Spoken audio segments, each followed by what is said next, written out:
निचली अदालत से सज़ा सुनाए जाने के बाद लोकसभा से राहुल गांधी की सदस्यता रद्द कर दी गई है। एक दिन के अंदर ही सदस्यता रद्द करने का फैसला लिया गया है, जबकि निचली अदालत की तरफ से राहुल गांधी को 30 दिनों का समय दिया गया था। ऐसे में कांग्रेस के अंदर उबाल है। कल भी कांग्रेस ने ज़ोरदार प्रदर्शन किया था और आज भी पूरे देश भर में कांग्रेस का प्रदर्शन जारी रहा। यहाँ तक कि झारखंड में भी झारखंड कांग्रेस कमेटी की तरफ से भी ज़ोरदार प्रदर्शन किया गया और अब सदस्यता रद्द होने के नोटिफिकेशन जारी होने के बाद यहाँ रांची कांग्रेस के कार्यकर्ताओं के बीच काफ़ी उबाल मचा हुआ है। आइए सुनते हैं क्या कुछ कहना है कांग्रेस प्रवक्ता राकेश सिन्हा का।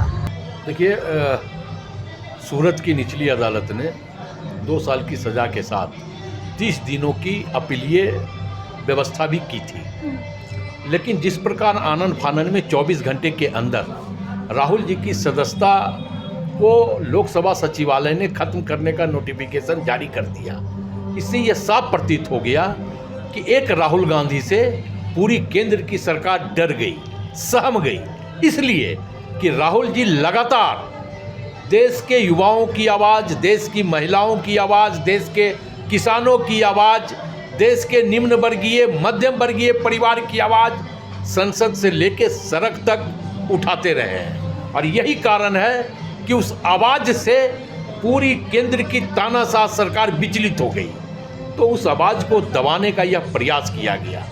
लेकिन हम न्यायालय पर हमारा भरोसा और विश्वास है, हम ऊपर जाएंगे, हम अपना पक्ष रखेंगे और हमें लगता है कि देश में लोकतंत्र है और लोकतंत्र इस देश में पुनः बहाल होगा। आप लोगों का पक्ष फिलहाल क्या है? नहीं, अब निचली अदालत का जो फैसला आया है उस फैसले को लेकर के हम ऊपरी अदालत जाएंगे और बहुत जल्द हम लोग ऊपरी अदालत में निचली अदालत की फैसले का चुनौती देंगे और हमें पूर्ण विश्वास है कि हमें न्याय मिलेगा। तो इसमें अन्याय जो है वो केंद्र सरकार की तरफ से है या फिर अदालत की तरफ से? बिल्कुल केंद्र की सरकार की तरफ से है। ये तो साफ हो गया कि न्यायालय ने तो हमें मोहलत दिया ना 30 दिनों का, लेकिन केंद्र की सरकार ने उस मोहलत को दरकिनार करते हुए 24 घंटे में राहुल जी की सदस्यता को खत्म करने का नोटिफिकेशन जारी कर दिया। तो ये कहीं ना कहीं केंद्र की सरकार विचलित है ना इससे। देखिए, ये फैसला अचंभित करने वाला है और ये लगता है कि लगातार जो इनका प्रयास था कि आदरणीय राहुल गांधी जी अडानी के खिलाफ नहीं बोले और सदन में उनको बोलने से रोका जा रहा था, अब ये जो लोकसभा की कार्रवाई हुई है, इससे प्रतीत होता है कि ये लोग लोकसभा में नहीं बोलना देना चाहते हैं, लेकिन ये भूल रहे हैं कि हम सदन में नहीं सड़क पे अपनी बात को रखेंगे। और जनता जानना चाहती है कि हिंडनबर्ग की रिपोर्ट जो आई है और जो अडानी के घोटाले हैं, उससे देश के लोगों का पैसा कितना जा रहा है और कितना डूब रहा है। तो ऐसे में हम सब पूरी तरह से तैयार हैं, आदरणीय राहुल गांधी जी के साथ पूरे शिद्दत के साथ खड़े हैं और जो उनके नेतृत्व में लड़ाई लड़ी जाएगी वो काफी केंद्र सरकार को महंगी पड़ने वाली है। और जिस तरह की कवायद की गई है, हम समझते हैं निंदनीय है। इससे ओछी हरकत शायद हिंदुस्तान की राजनीति में पहले कभी नहीं हुई और ये लोकतंत्र का गला घोटने का काम किया जा रहा है।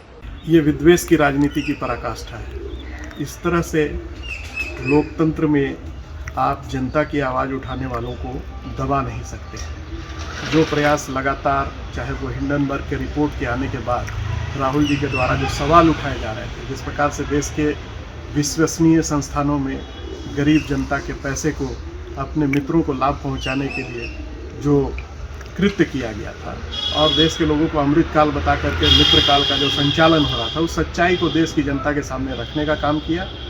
यही कारण है कि सदन के अंदर भी उनकी आवाज़ को दबाने का प्रयास किया गया और जब देश की जनता का अपार समर्थन भारत जोड़ो यात्रा के दौरान उनको मिला, लाखों करोड़ों लोग आज राहुल जी के साथ हैं और यही कारण है कि एक साजिश के तहत इस प्रकार से ये सारे प्रयास किए गए। कानून की लड़ाई हमारी जारी रहेगी, लेकिन हम जनता की अदालत में भी जाएंगे, संसद से लेकर के सड़क तक।